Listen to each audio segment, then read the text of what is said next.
Today's book is Curious George Builds a Treehouse.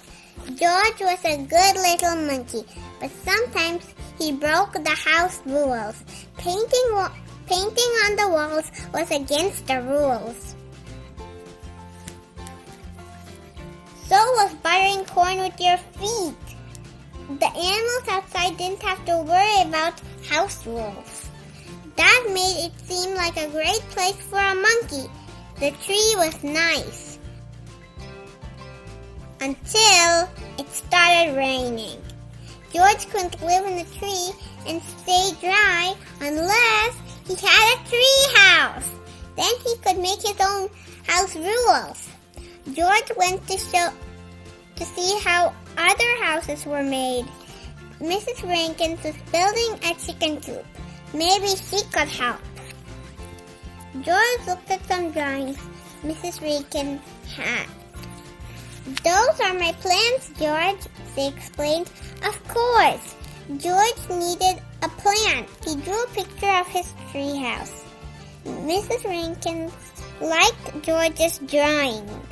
"If you want to try building, take all the wood you need," he said. On the way home, George passed Mr. Quint, fixing the dock. "Hi, George," he said. "That's a lot of wood. You must be building something."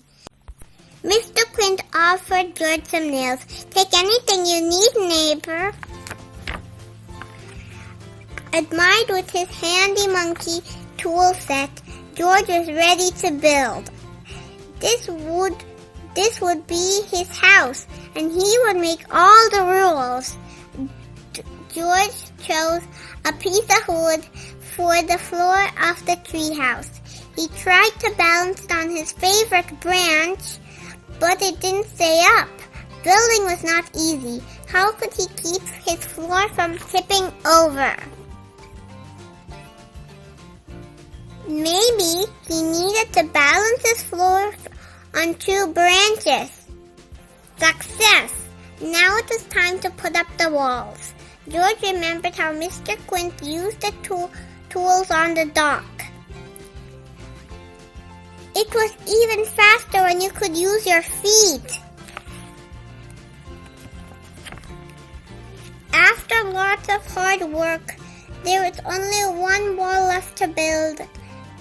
But George was out of nails, and the only piece of wood left was too big.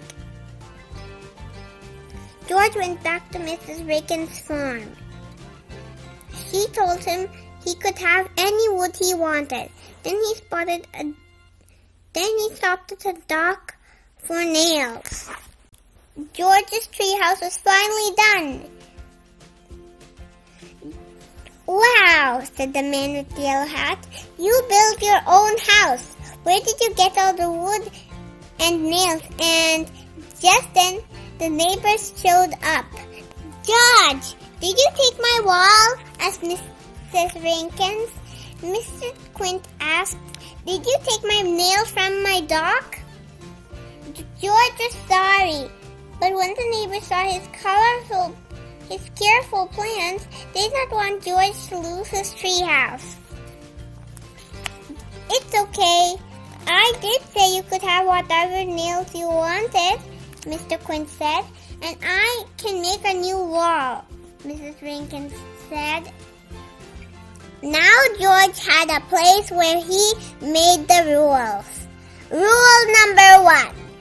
You have to paint on the walls. And rule number 2. Always butter corn with your feet. The end. What is your favorite part of the story?